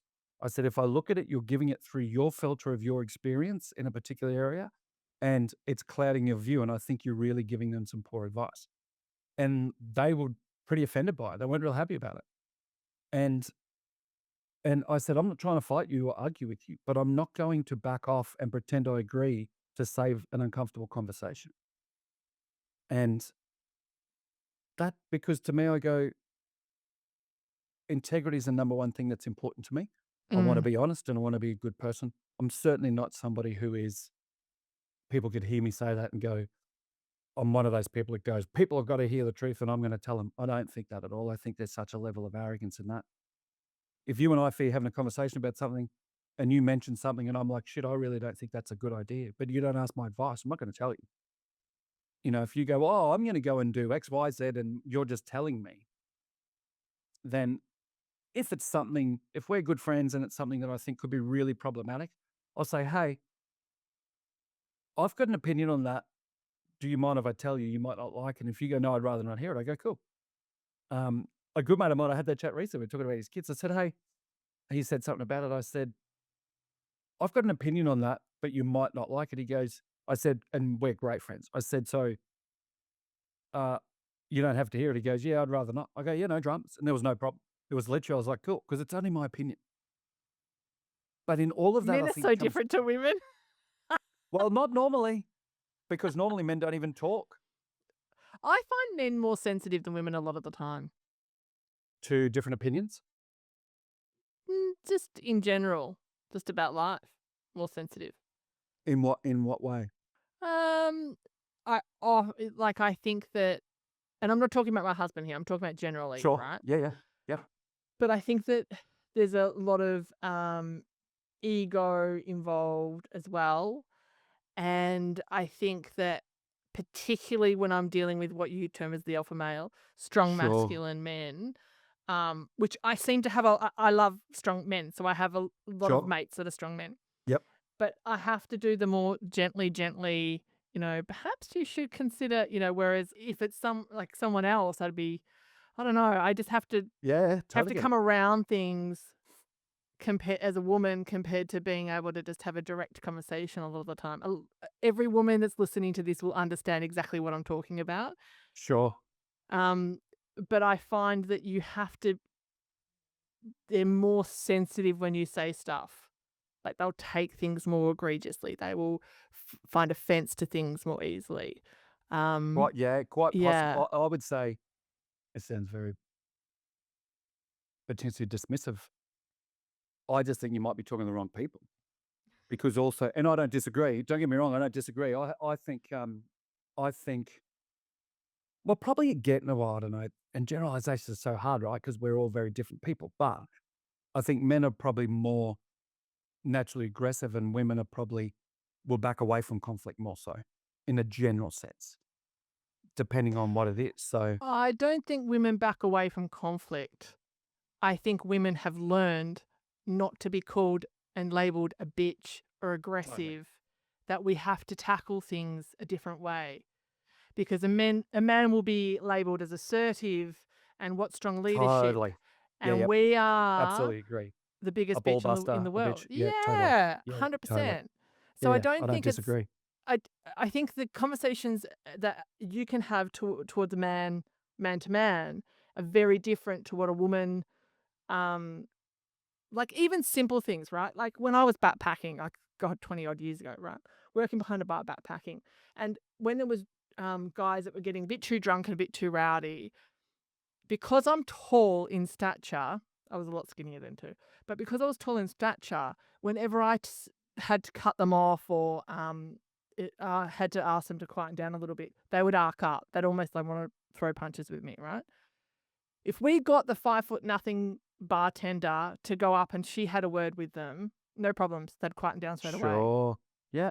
So it's a matter of how they feel that their masculinity's being Challenged. yeah. So as Yeah. women in general, and from a business point of view and even a social setting point of view, we need to come at things more of a different route than what a man does when you're having a conversation. To not be labeled, but also to get through to men. Definitely. And I think conversely, it's similar for men with women. Like I can have You a reckon? challenging conversation with a guy, but if I have that same strong conversation with a woman, I've got to be very mindful that she doesn't feel that's too aggressive. So how would you alter things as talking like if you had how would you alter things talking to a woman compared to a man? I probably don't. And only in the sense because even if I'm talking to a guy, I'm still what I call over communicating things. It's one of the keys that for me, I think in relationships, if you use over communicating as a circuit breaker, it's something I teach all the time. Where I go, if you and I were in a relationship and you have a word that actually has you to be able to understand the other person's intention or to what's the best way to explain it? But I'll give you a very simple example. If you and I are in a relationship and I'm driving home from work and I get a text from you that says, "Hey, have you got the milk? I've asked you to get it the last 3 days. You forgot. Have you got it?" Now I could read that and go, "Oh, you're getting up me," so I get my back up. Or if you send it and that's 100% my responsibility. So I could either respond and go, or so I could call you and go, "Hey, hun, sorry, are you frustrated? I got the shits with me because and literally use the word." So Rach taught me this. We used it for years. It was awesome. And so did my partner. I just split up. I said, "So makes such a difference." So I could ring you and go, "Hey, over communicating sounds like you got the shits. Did it really piss you off? I didn't get the milk?" And you go, "Oh, sorry, no, not at all. I was driving. It was voice to text. I was just trying to be efficient." I go, "Oh yeah, no stress. Sorry, I totally forgot about it because I've had other things on." And you're like, "Yeah, no problems. I'm just outside Woolworths. I thought I'd get it now." So that's a very different circumstance to read the text and go, "You haven't got the milk for 3 days. Do I have to get it?" And respond back and go, "This is fucking bullshit. I've been doing a lot of stuff too, and get defensive." So I think there's a very simple thing that I tend to do with people generally where I will say to them, "Hey, listen, I'm not trying to be mean or pick a fight. I just wonder if could this be a thing with XYZ?" And I'll do that with men or women. If I'm with a guy, I caught up with a guy. There was a cop the other day who I gave some advice to a while ago, didn't follow it, had some challenge and was avoiding me by his own admission. There's a guy I know pretty well. And we had this conversation, and I was super tough with him. I said, mate, you are absolutely fucking letting yourself down in the way you do X, Y, and Z. Now, he's a very strong dude. I know that communication will resonate with him. Now, I would never speak to most women like that. Like the woman that I caught up with the other day, that I said is a very she's an alpha female, very strong. I would absolutely talk to her like that. But then other women, I would talk to them very differently depending on their experience. Like there's a 20-year-old girl um, who I've been sort of mentoring and like a bit of a father figure for the last 5 years. I know her mum quite well, and her dad was violent. So every time I talked to her, we had a very, very personal conversation with her about something with a guy she met and first guy she'd slept with, and there was some people pleasing stuff for her. And she rang me and said, I really want your advice. And I said to her, hey, sweetheart, I said, you're a beautiful young woman. I said, I care about you deeply. I really think you made a mistake because you wanted to make that guy happy. She goes, yeah, I agree. I go, cool. I said, is there any issue around consent for you on this? Because if there is, this is a very different chat. She goes, no, not at all. She goes, I was happy to, she goes, I consciously chose to sleep with him, but it was because I felt sorry for him. I said, yeah, that's not a great thing, darling. I said, but that's understandable, you know? So it's that ability to adapt to whomever you're talking to. I don't think there's any absolute with anyone. You could talk to me really strongly today, and tomorrow I could be feeling sad. And if you talk to me strongly, I get all offended. So to me, I think all of this stuff is about, again, it's follow that gut. Like if you and I have absolutely potentially fatal difference of opinion on this podcast about something, then I'm not going to fight you. I'm going to go, yeah, Fee, I don't really agree with that, because I go, at the end of the day, if you and I don't agree on something, is that the end of the world? Of course it's Sun's not. still going to come up tomorrow. But I think we get very dug in on our opinions. We get very dug in on things that in life that really just don't matter that much, based on our own fears, doubts, insecurities. I do, you do, we all do. And I think often, if you're going to have really good connections, relationships, friendships with people, there needs to be a willingness to have a vulnerability, and someone has to go first. And that's a really challenging thing. What do you find? You do a lot of life coaching now. What do you It's not, find that I don't people? call it life coaching. What do you I call it hate then? high performance coaching, Okay, good, because I because I really go, hate the term life coach. I do too. Yeah. I, and I tell you why I hate it, because I go, I have learned how to be a far more high performing human than I used to be. Mm. Life coaching is you do a 3-day course and get a thing out of a Kellogg's cornflakes packet, which is very offensive to those people. But I go, this is 55 years of experience and guts and extensive education to get to it. And that's why I go, life coaching to me is, yeah, just doesn't cut it, to be frank. Does that make sense? Yeah, it does. Um, what do you find that they're coming, like, what do your clients mostly come to you with? Do you find it's mostly men, and, like, is there a mix, 50-50 mix, Yeah, or do you find definitely. it's Yeah, it's a mostly mix. men that are drawn to you? No, it's women too. Okay. Which people are often surprised about, and I was probably surprised about. If I look at the people I have now, um, I've got I've just finished with a couple of clients. My current clients, one is a female who's a partner in a law firm. I've got another client about to start with who's a former. A lot of my clients are repeat clients, which is awesome. Another one is a senior associate about to be a partner in a law firm. Another one's a guy who runs a rather large now, particularly solar business. Another one is another guy's a partner in a law firm, funnily enough. Um, Recent one I worked with was who I'd worked with for a long time, was a CEO in mining companies, male. The So it's a people, bit, so there is a it's a mix. What real are they mix. coming, is there a common theme what they're coming to you to try to achieve? Apart from obviously wealth and money and health and, like the broad things, but is there a common theme running towards Yeah, it of definitely. challenges that they're trying to overcome? Totally. And they're not even necessarily coming for wealth, health, those things. Those things are results more than probably their focus. Often the thing they come to, if I had to distill it down, it's so when I go gut feel, like for a long time, when we've been talking for a long time, I'm like, why are we talking so much about relationships and whatever? It doesn't make sense. It's not really my thing. But I go, that's absolutely my thing, because that's what I'm actually teaching them, is a lot of it in a professional sense is leadership, culture, how to manage staff, how to have difficult, courageous conversations, how to deal with stress of their business, family, health. I've got another client who I'm working with at the moment, who's a young guy, he's 31, who's a GM of a construction business with, I think they've got 70 staff. The owner of the business um, brought me in to engage with him, a great young guy. And I will talk to him as I'm thinking through the people. The majority of what I'm teaching them about is how to be strong leaders, how to deal with their own insecurity and fear around other people, how to have those, how to have difficult conversations in a, whether it might be people's attitude, lack of performance or whatever, but equally how to be really connected and loving and open parents or partners, spouses or whatever, people who, the person who called me when I answered just as we got on, who's a former client of mine, who's a guy who runs a construction business, and his dad passed away 2 days ago.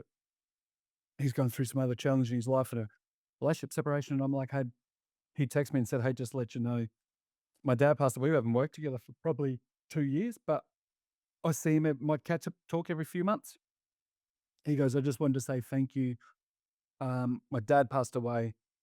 I had a much better relationship with him over the last couple of years because of the work you and I did. And I really appreciate it. I can't believe how many places the stuff you taught me shows up and helps me. So when I call it high performance coaching, human behavior and high performance, I'm actually wanting the majority of, well, everybody comes to me and the intention of the process with them is to have them be more effective people in their lives. Now, not high performing where they're setting marathon records or making $1 billion or whatever, like whatever, because the quantifier of it, I'm not overly concerned about.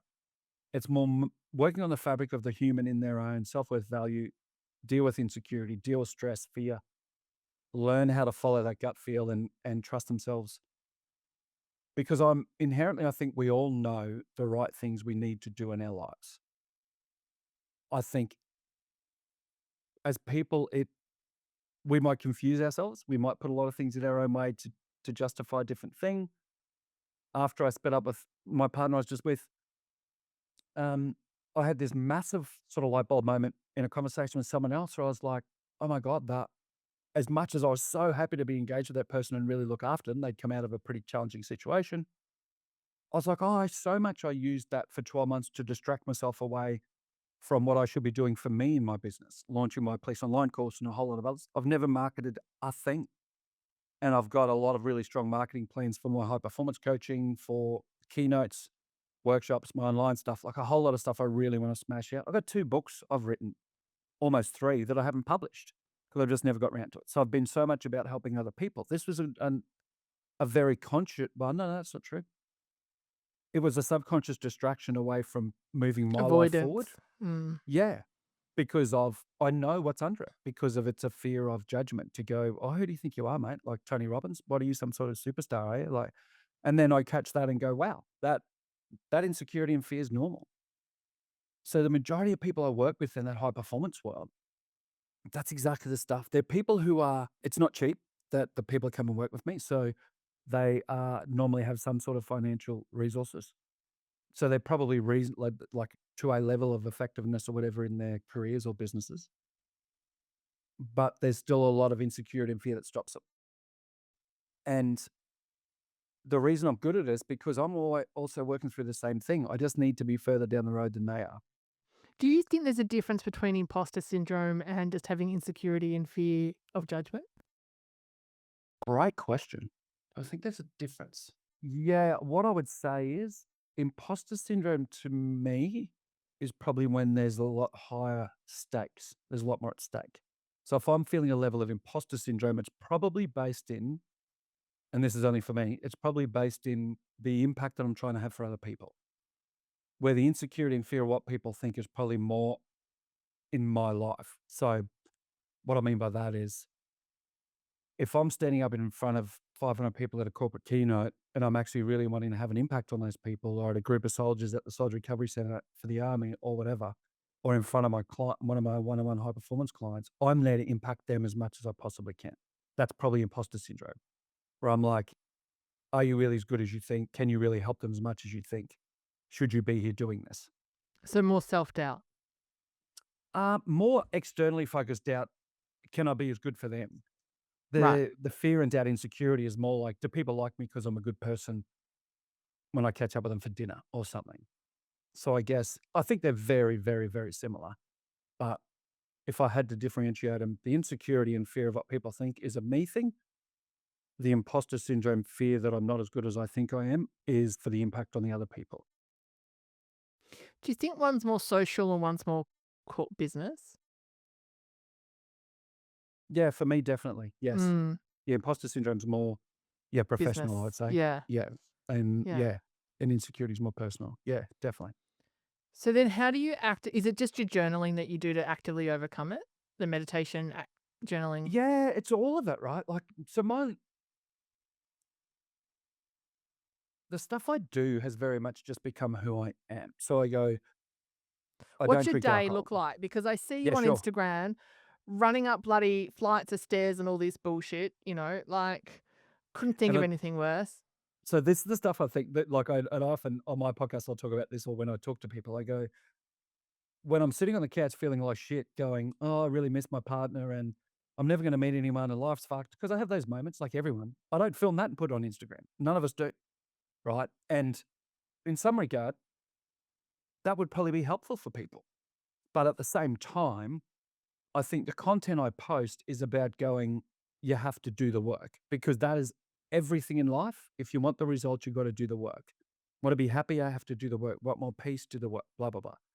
So, like a typical day for me will be I'll wake up usually reasonably early, like maybe 5 or 4, some days at 6, 6:30, just depends what I've got on. But I will get up. Hang on. Say those times again. Did you say 4 o'clock? Yeah, I get up at 4 sometimes, Fucking just hell. depending on Oh. what I'm doing. But I All go to right, bed at we're like bloody 8. Gogginsing over here. Well, and I a big part of me shifting that was I realized that I wasted time at night more than I waste time during the day in the morning.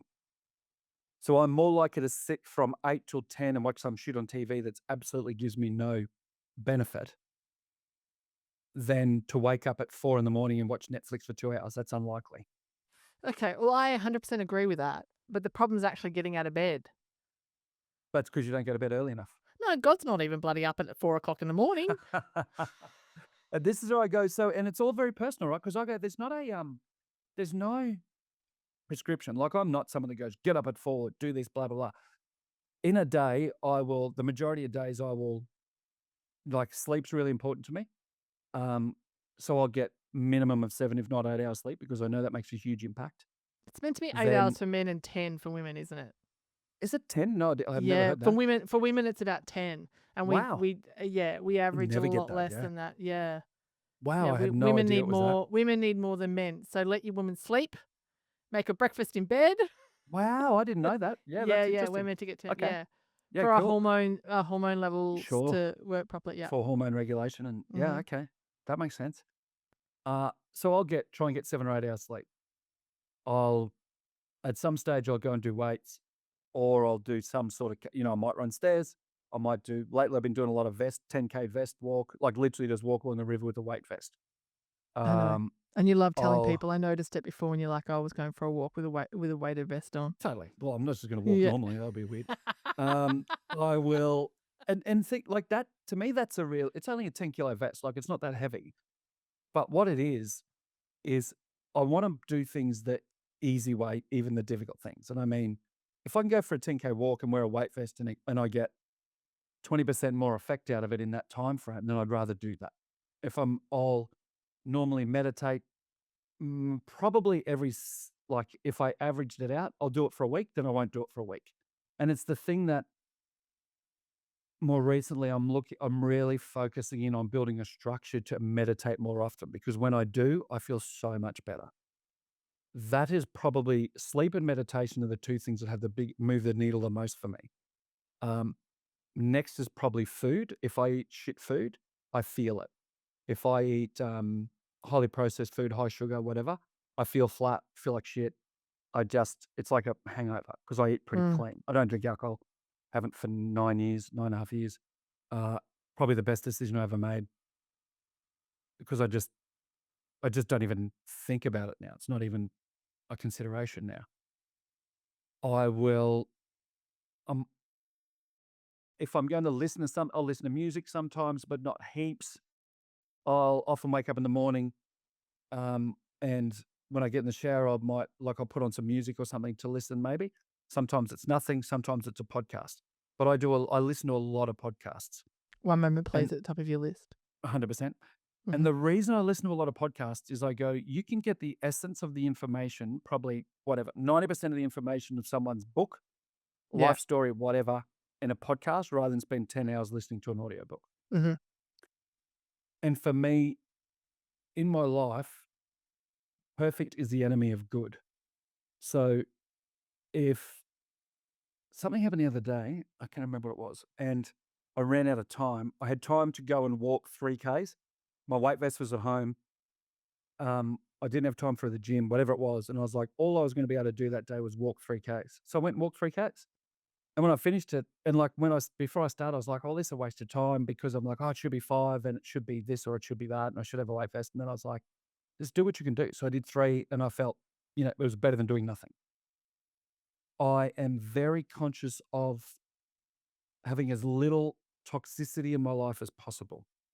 News, um, the content that I watch, like my algorithm on Insta is just so much about health span, lifespan, positivity, resilience. Like there's very few bikini models, if any. And normally if there's scantily dressed women, it's a fitness thing I've looked at.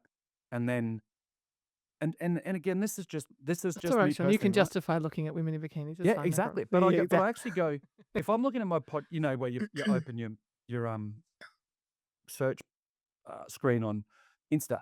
And I'll say to people, particularly if I'm in the at the army, I'll go, have a look at, like, open that and look at it. What is it? If it's full of bikini models, then you're trying to get short-term dopamine hits rather than do stuff that's going to make your life better long-term for young guys. I like, there's just simple shit that I just don't do where I go, I, I will watch TV shows sometimes, but not a lot. If I do, like I loved Yellowstone. I watched Yellowstone. There was another one called Landman I really enjoyed. But Mhm. I don't just go searching for chewing gum for my eyes to spend 2 hours a night to decompress. I'll be more likely to, watch a YouTube, like I watch a podcast interview with someone who I find really interesting on YouTube, or watch something that not even that's educational, because I sound like I'm in this incessant, always got to be learning. And it's not that I have to be.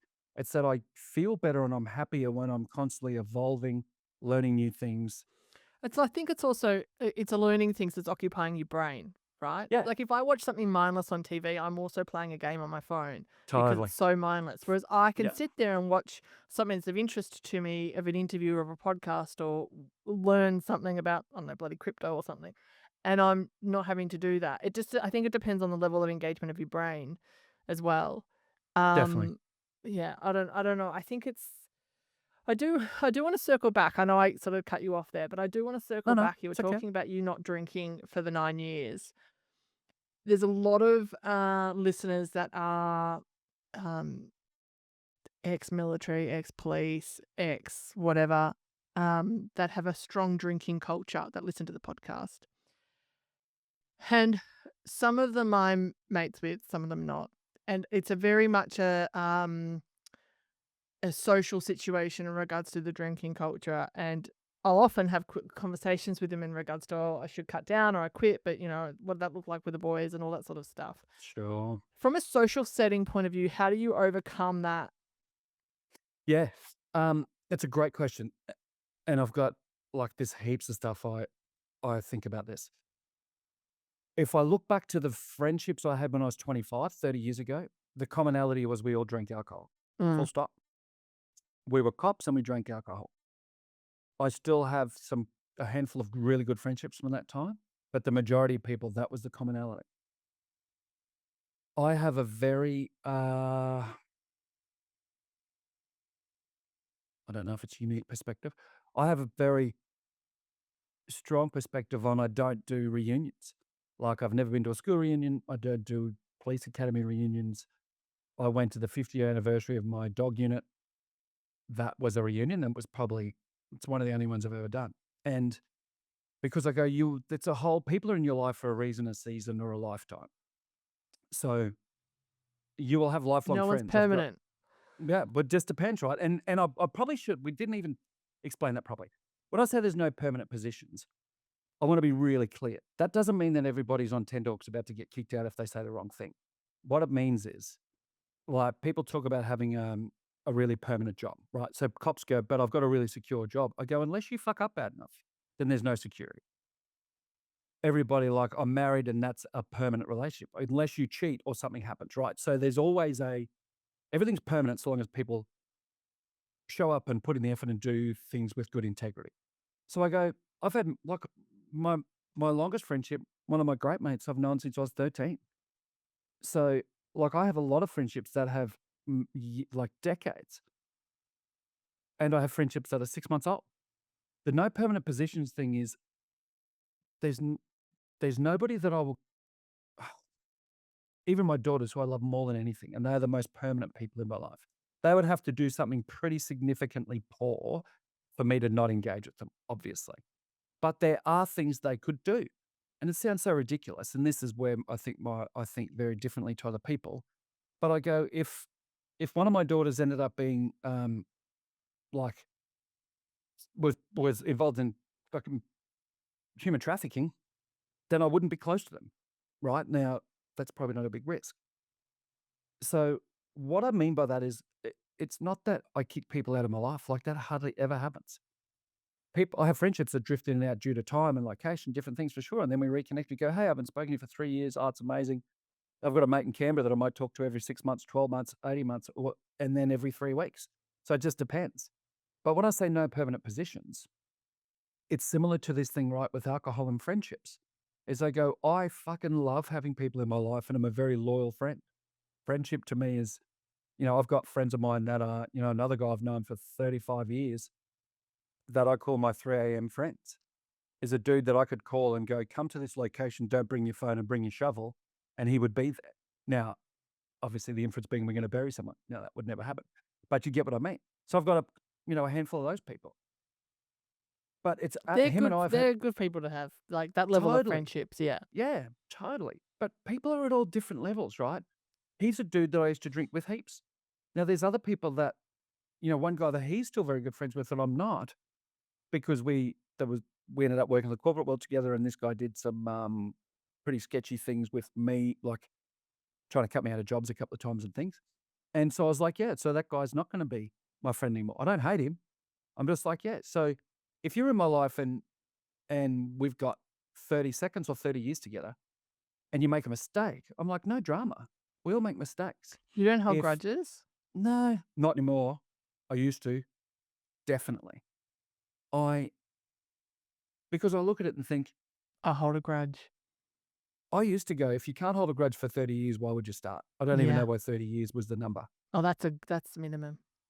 Yeah, so for me now, I don't have grudges. I tell you why, Fee, because I Don't go, ra- me holding a grudge against someone else poisons me, not them. They don't even know or give a shit. Oh, look, I know, no, and I am aware of that, but I don't forget. So if you come across my path again, then I'm not going to go out of my way to do anything, right?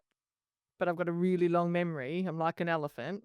So if you come across my path again, then, you know, But that's see, I'm the same, but I don't see it in a negative sense. I go, if like that person I'm talking about who in my assessment did the wrong thing, I saw them at my other mate's wedding 8 months ago, and we've had very little contact in probably more than 10 years now, 15 years. And they're like, oh, hey, blah, blah, blah. And I was like, yeah, g'day, how are you? And I was polite. And then sort of, it was over a couple of days. And they sent me a text and said, hey, oh, so good to see you. I'd love to catch up, blah, blah, blah. I said, hey, mate, no hard feelings. I said, but I don't have any interest in us having a friendship. I said, so we won't catch up. Now, I wasn't like, because you did this and you can get fucked and blah, blah. I was like, it's just, I know you're not someone I can depend on now because you proved that to me in a circumstance and and it was 2 or 3 different things over a period of a couple of years. So it wasn't just a mistake. I'm like, yeah, so I don't engage with that person. Now, from the alcohol thing, it's really difficult. And it's something that there's a guy called Chris Williamson who runs a Modern Wisdom podcast who you probably know. yeah. he interviewed Jordan Peterson, He's great. and I Both of them are yeah, great. Jordan yeah, Peterson and Chris, yeah. awesome. I don't agree with everything that Jordan says, but the majority No, of stuff I do. Yeah. no. But Chris was relaying something Jordan Peterson said in a podcast. I saw it on an Insta reel, and he calls it the lonely chapter. He goes, as you move forward in your life and you want to become better and you want to evolve and you want to improve yourself, you will go through periods of loneliness as the people you were close to stay where they are and you move forward before you find the new people. Mm. Because, and I think that's a very real thing. I have clients of mine experience it. I have a lot of people reach out to me when I talk about it on my podcast or socials and experience it, because the greatest majority of people in my assessment, 90% plus, don't really do this work on themselves. They just stay in a life they're in, doing whatever that, go to work, live for Friday, come home, have a few beers, do their thing, like whatever the thing is. And that's cool. Like, I don't judge at people. I go, you do you. But I also think if you have the same 10 friends that you had when you're 18 and you're my age, then you've all either evolved at the same pace or you probably haven't evolved much at all. Or you have a very superficial friendship. Yeah, which might be connected around alcohol and often is. So I find it's amazing, out of all the shit that I've done in my life and the challenge I've had and whatever, the thing that people are often astounded by is, how did you give up drinking? And it's like, I wasn't an alcoholic, but I was a really good binge drinker.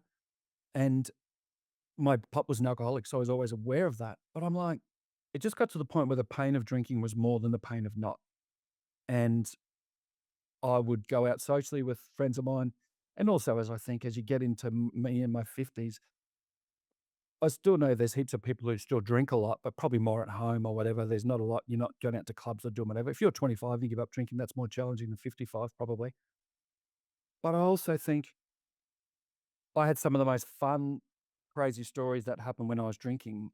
None of my most lunatic stories start with I had too many mineral waters, but also some of the most negatively impactful mental health periods in my life had a lot of drinking. And because I was self medicating and it was like more destructive and I felt like shit constantly. The thought of waking up with a hangover now is so much more painful to me than the thought of not drinking. So in a social situation when you're going out and people are drinking, do you order like a long drink so that people just think it's a gin and No, tonic, or do you just no, openly say I don't drink I alcohol just and I don't therefore drink. yeah. And it's also, I don't do it apologetically. Like it used to be. Mm. But I gave up for, I think, 3 months, 6 months, 12 months, a couple of times before I gave up forever over a period of years. And I remember the very first time I gave up, there would have been a massive, I think, yeah, it was a massive Christmas, New Year. A mate of mine who I'm still friends with now, I was hungover. We were somewhere. I think it was Australia Day. We'd been in Sydney for the weekend, I think. Pretty sure it was. And I wake up on the day we're coming home and I'm like, I'm fucking sick. I'm feeling like shit. I was going through a lot of challenge in life and whatever. And I said, that's it. I said, I'm getting off. I said, I'm off it for at least a month. And he goes, no fucking way you can do that. I go, absolutely I can. He goes, I bet you can't. And I was like, what? And he goes, I bet you $100 or whatever it was. And I said, I bet you $1,000 or $500. I can't remember what the number was, but I upped it. And I said, I bet you I can do it for 3 months. And he's like, no way. So then it was a competition and a fight. So I wasn't going to lose then. So I stuck at it. And I'd said it before, I'm giving up for a month and then 3 days later I feel better and I drink again. Every Monday morning or Sunday morning, I'll be like, that's it. I'm not drinking anymore. And then Thursday I'd go out and have beers or whatever.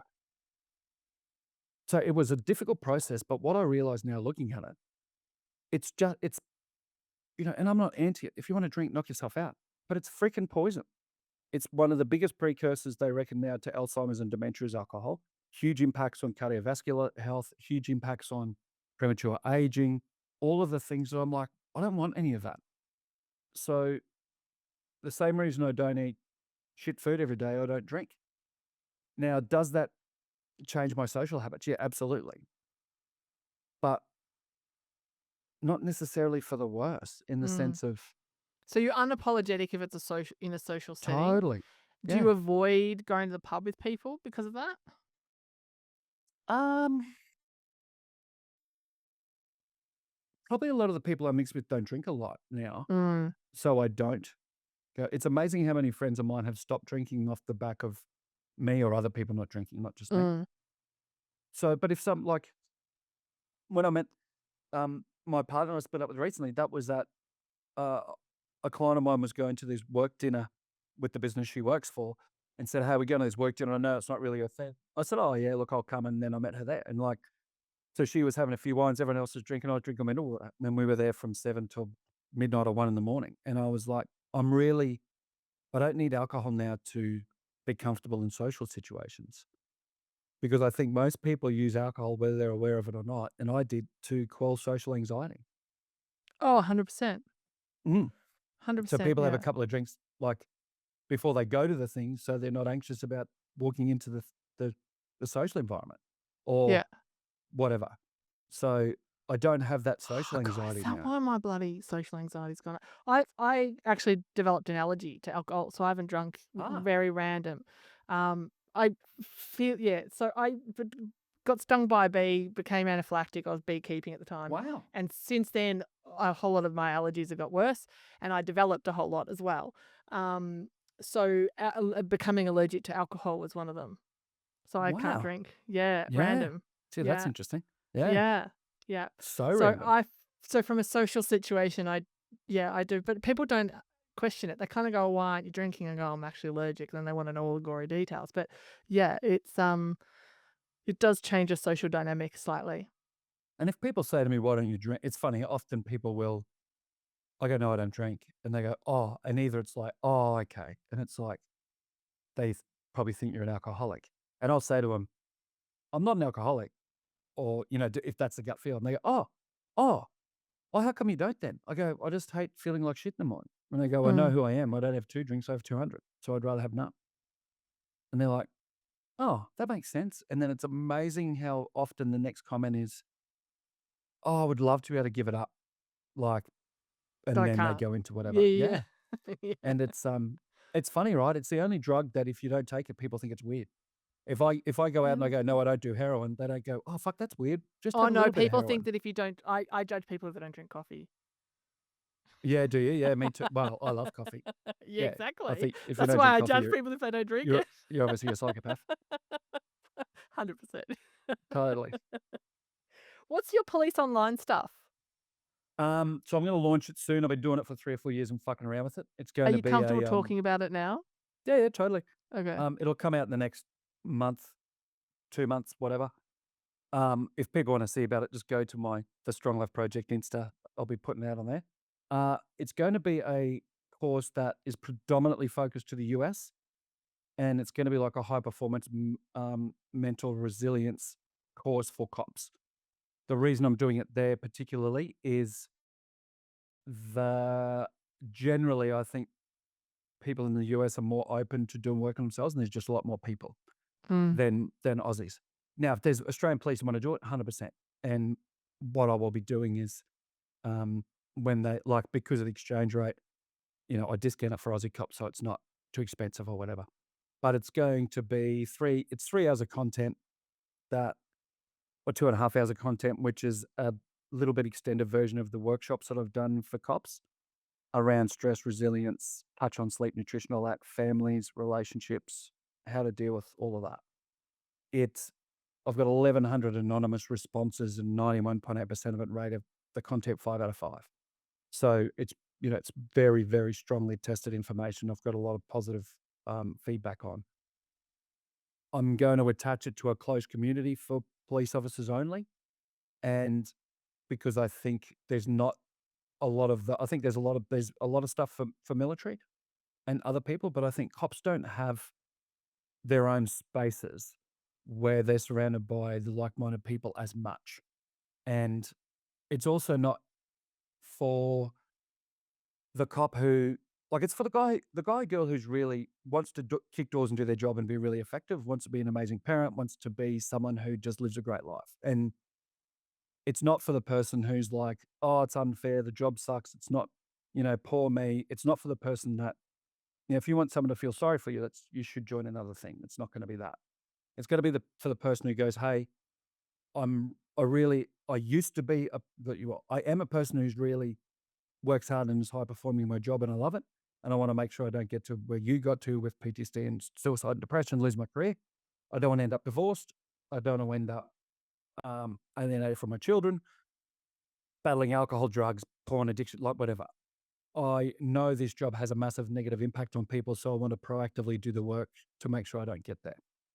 Because I think the majority of education around this stuff is you're already broken, how do you fix it? And I want to do something that's far more proactive. Now, it could be a guy or girl my age who either has lost the mongrel that they had in them, like who's lost the drive and they've just got to become a bit of a sad sack version of who they used to be, who goes, I used to be a bit of a savage and I used to go pretty hard at my work and I used to do whatever. And they've got a community and people that they can very openly ask advice. And how I'm going to run it, it'll probably be a Facebook group, but there's also another platform there'll be a closed group on, so I might run them in parallel, I'm not sure. But it's just for ease of people accessing it on Facebook. But you will only be able to get into it if you have completed the education. Not just bought the course, but you're going to have completed it. Do you Because there's think a what you base. think you'll run it on Discord or something? So the course itself will be on Go High Level, is a like a course hosting, because there's videos, there's PDF downloads, there's all information and stuff. And then the course they've got a community attached to Go High Level, like it's it's got, it's a whole sort of online marketing course delivery software all in one. That's why I'll probably run the Facebook group, but that's sort of irrelevant. And what it'll be in the Facebook thing will be where I'll be dropping content in there all the time. I'll be in there all the time. And like where people can send me a private message and go, hey, I'm really challenged with this thing and that thing and that thing. What's your advice? What do you think? And then I'll go drop a video in that group or whatever.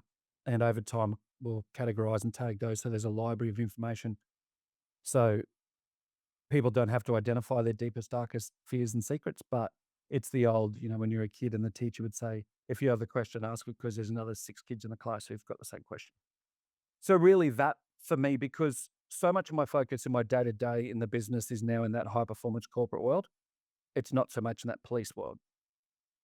But it's my background, and it's also so many veterans organizations for military, and I think that's epic. There's a lot of groups for military people. There's not a lot for police that have that high-performing mentality.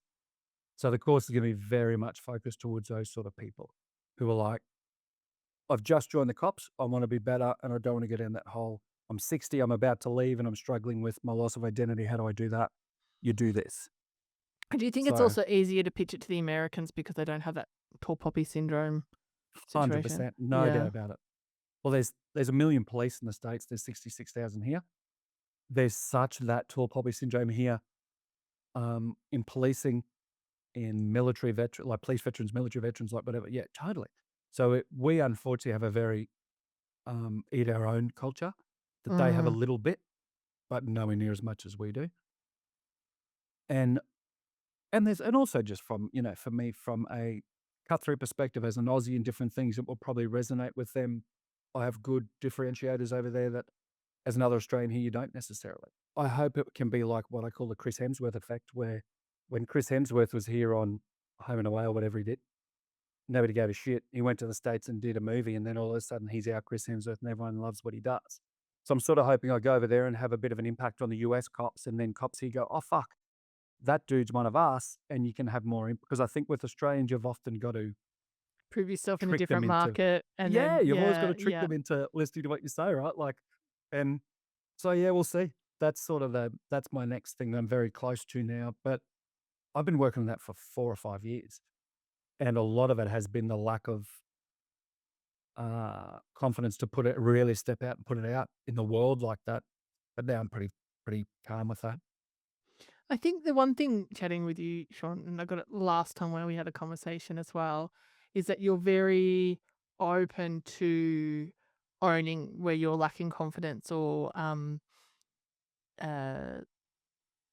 don't, Yeah, insecurities, fears, whatever. yeah, thank Yeah, you. That's what totally. yeah. But that comes from also recognizing there's always a need for personal growth as well. I think if you're unable to identify weaknesses or unable areas for growth, then you're stuck. Totally. I was talking to a friend of mine today. I've got this, and again, I stole it off someone else off a podcast, and I can't remember who it was, or I would say that as a human, my mindset is I always want to be improving. Now, it doesn't mean I don't love like, I actually really love the person I am. I have a lot of peace and contentment in the man I am, but I'm never satisfied that that's enough.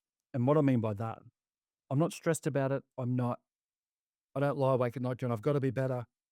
But I think I know how much happier I am now than I was 20 years ago or 25 years ago. So, it's 22 or 3 years since I left the cops and I wanted to kill myself. And I've been through other very dark times since then, like with my daughters and that stuff. With family court was far darker than the police. Like, well, not of course. I would never seriously have considered harming myself then because I wouldn't do that to my kids.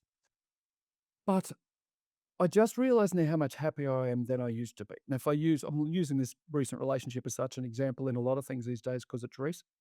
But I go, I'd never put any real time and effort into who do I want to be in a relationship? What's a relationship look like for me? What sort of person do I want to have? So in the last month since I split up um, with that woman, and she's a beautiful person who I care about deeply, I've been sad. It's been tough. It's been challenging. I'll wake up at 3 in the morning thinking about it. And then, so I've listened to a lot of podcasts. I've done a lot of just research using ChatGPT, researching like what is good strategies for getting over heartbreak. And don't forget, this was a very, very conscious uncoupling Gwyneth Paltrow style with her, as it was with Rach. Like neither of those relationships ended badly. One of the difficulties with this is that we were very much in love and it was amazing, but it had to end because of that fundamental difference in wanting children. Like there's not many things that are non-negotiable. Kids are. You can't have half a child. So, that's literally was the thing. So as challenging as it's been, and I've certainly had days where I'm like, this is unfair and I'll be on my own forever and I'm blah, blah, blah. And then there's majority of days, particularly more recently, there was more sad days earlier. Now there's more really positive days where I go, this will be like everything else I've been through, an amazing opportunity to learn more things to make my life better. I'm 55. I want to live to 110. I'm halfway. I go, so, 2 days ago, 3 days ago, I cracked this massive thing about attachment styles that I never even knew anything about. And I was like, oh my God, that runs through so many things in my life. So then I went down a rabbit hole, researching that and understanding how that's impacted so many friendships, like all sorts of things. I'm like, holy shit. And there's a part of me going, oh, fuck, that's so bad. Now it's something else got to fix. And then I go, oh, this is an amazing opportunity to learn things. Oh, yeah, cool. So the thing for me is going, do I think I have a better handle on a lot of things than a lot of people? Yeah, I do. Age is part of it. Wisdom's part of it. I've made a mess of a lot of things. So that's certainly part of it. But I'm not incessantly motivated or focused to go, I have to fucking learn every day. Like yesterday, waiting for this cyclone, I literally, as I look outside, there's blue sky, so I know where it is. I literally sat on the couch most of the day, aimlessly looking at YouTube and scrolling Instagram and doing fuck all. I think a podcast, sort of half listen and do whatever. I took the dog to the park. So I'm not 4 o'clock every day, get up, fucking work. You got to be better. Not at all. But I'm like, if I could only give your listeners one thing out of freaking 2 hours, it would be this. I look at the man I am now and I'm really happy, peaceful, and content with who he is. But I want to look back at this version of me when I'm 75 and go, oh, you simpleton, you thought you had it all together. You didn't have a clue. Rather than get to 75 and look back and go, that was the best I ever was. And that's where most people live. I'm looking forward to the best version of me. I'm not looking back. I'm like, I haven't even got close to who that guy is yet. And that's so exciting. And who the people I can have. Like now, from a relationship perspective, I'm really excited to go when I meet this amazing person and I've got a list of attributes that I want in that person. I've got a list of the ways I want to feel around that person. They're all positive things. When I looked at negative things, I turned them to a positive. So I was talking to someone who said, hey, this is what I did. I was like, that's awesome. Because I think with everything in our lives, if you don't have some intention around what you're doing, then how do you like, you can't get in your car and use your GPS. And if you don't have a destination, you can't get to the place, right? So I don't live like that. I don't have a destination of what I look like or what it is or fitness or whatever. I definitely go, I want to be at fit at 75 as I am at 55. I want to be able to be standing on stage at 75 doing keynotes to 5,000 people. And I think in a lot of ways, in 20 years' time, that'll be a lot more effective because I'll be 75. At 55, being pretty fit, healthy, and whatever, people go, oh, that's cool. At 75, that will be so rare. At 85, it'll be unheard of, like whatever that thing is. But that then anchors me into a way of living every day. And I need to make X amount of money. I need to do blah. I need this size house or car. Like that shit doesn't really worry me. I do want to have a huge impact on people because when I was 10, 32, or 46, I desperately would have loved someone like me who was really open and honest about their challenges could have given me some different perspective, and I didn't have that. I definitely want to leave people better than I found them. The problem with people, the more you do with this work, the more you realize there is to do, and that can sometimes feel overwhelming, like you're going backwards. But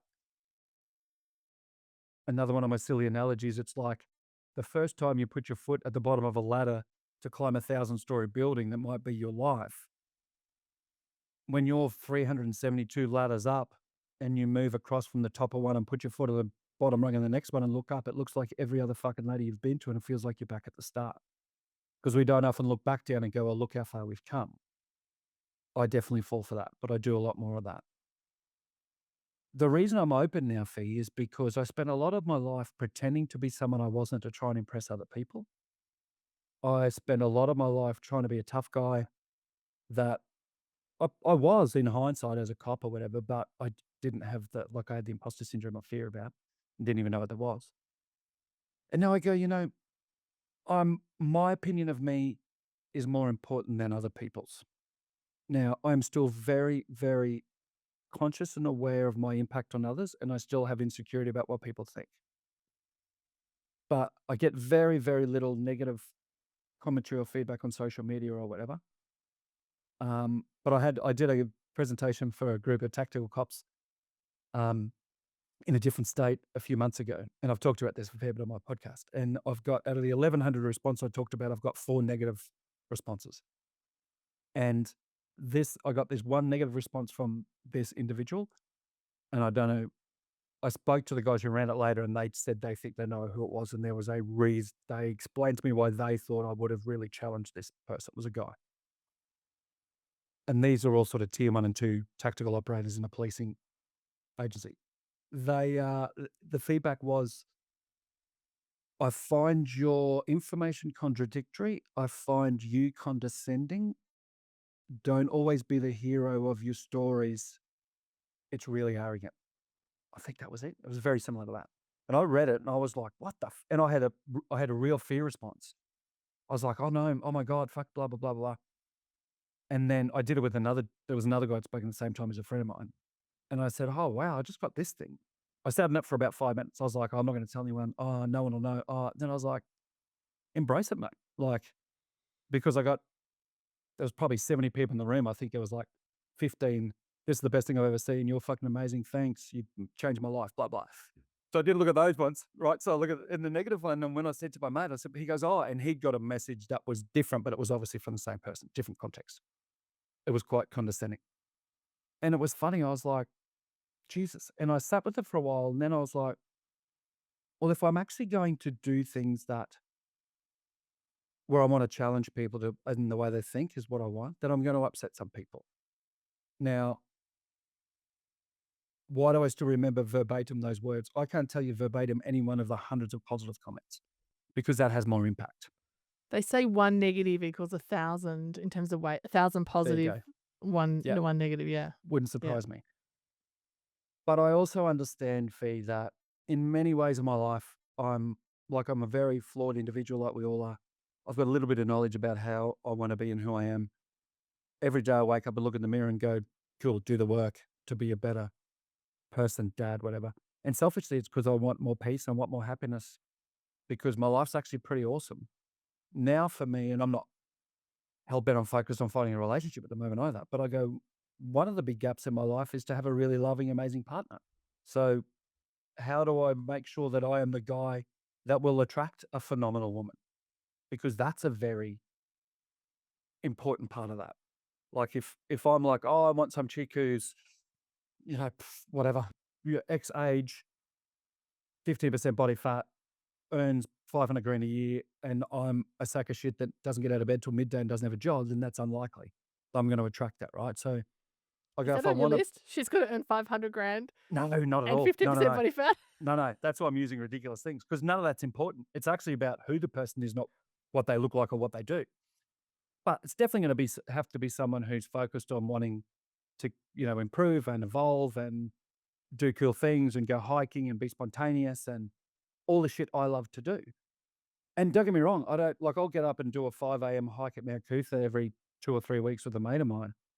And it's 9.5 Ks, and I think it's 300 meters elevation or something. It takes us about an hour 40. And I'll often have an average heart rate of like 155 over, an hour and 40 minutes. It's hard. So I don't love hiking, but I love the result of doing hard things. Because then when I come across hard things in my life, I've got some equity in the bank of having done hard things. All of those things come back to going,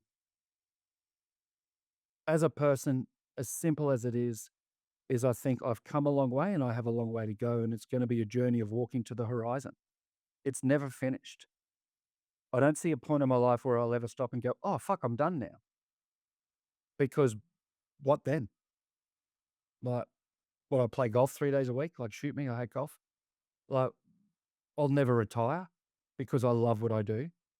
Now, that will change over time, and I might do one keynote a month. I don't know, when I'm 85 or 90 years old. Like, who knows?